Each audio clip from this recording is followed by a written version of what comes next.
At its core, the History Project is about teachers teaching teachers. We bring history educators together, elementary, middle school, high school, college, and university educators, to think and work together to improve history instruction. Historians from UC Davis and other colleges and universities make an important contribution to this effort and invigorate their own teaching as a result. I've got an audience of public school teachers that are very interested in history, might not know that much about this topic, and I need to make sure that it's interesting for them so that I can excite them about the topic, invigorate them, and they can then bring that energy, which I hope I'm bringing to my presentation, they can bring that energy into the classroom to their students. So these illustrations that we looked at, they were made by people who weren't there. They had a lot of resources that helped them recreate these scenes, but maybe they weren't telling us the whole truth. We can bring cutting-edge scholarship to them, which they can then turn into useful lesson plans for their students. The project organizes professional learning opportunities for teachers like Jed Larsen. I feel like the History Project has opened up this avenue that enables me to think about history not by myself, but as part of community. History Project teachers learn to engage students in the process of historical investigation, apprenticing students to think and work like historians in age-appropriate ways. It's not about just opening up the textbook and saying, oh yeah, in 1848, this is what happened. It's really making the students actually live through that time and making sure that he's teaching through those perspectives. What would you be doing if? Imagine that you were, so he's really hitting on higher order thinking skills. Turn to a neighbor and make a guess. How many of those people died in battle? Go. Basically a lot. Show me a 1 if you think most of them.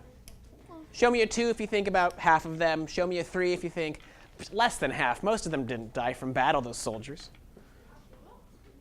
Yeah, most of them died from battle, right? This is how many actually died from battle. Yeah. Professional learning takes place in after-school workshops, summer institutes, online seminars, and through lesson study. Through online seminars, we're able to offer professional development to teachers in the most remote parts of the state, after school, from the convenience of their own classrooms or their homes. We started doing lesson study with our teachers because we wanted a way for them to take their History Project experience and apply it directly to the classroom. What I do see is a deeper conversation about learning. I see teachers asking hard questions that they may not have asked.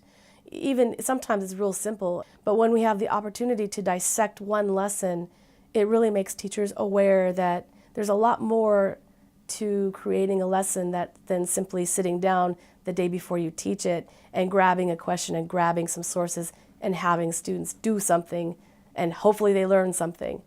The History Project at UC Davis is well positioned to offer support to teachers, schools, and districts who are involved in the process of embedding the Common Core standards into their classrooms. We have a body of literacy work that matches up very closely with the Common Core. Dr. Nancy Bier of SRI International, an independent nonprofit research institute, has studied the History Project since 2001. They provide high-quality professional development that the research community feels is high quality. And the research community thinks of 4 or 5 or 6 different aspects.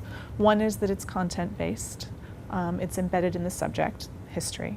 It's sustained over time. There's follow-up, either from a specific workshop or over years. It's differentiated for the teacher. So it's based on the teacher's previous knowledge and experience. It's contextualized so that it helps the teacher figure out how to take it back to their classroom if they have specific populations they're working with. As measured by the California State Test of History Social Science and the State Test of English Language Arts, teachers who participate in this, the students in their class, are doing better on these tests than students from teachers who don't participate in it. Other teachers who I've learned dramatically from on how to teach, how to bring different kinds of skills and strategies in the classrooms. And the history project itself just keeps providing amazing lecturers and teacher presenters. It's basically a constant learning process. No matter what end I'm on, I always kind of feel like I'm on the learning end.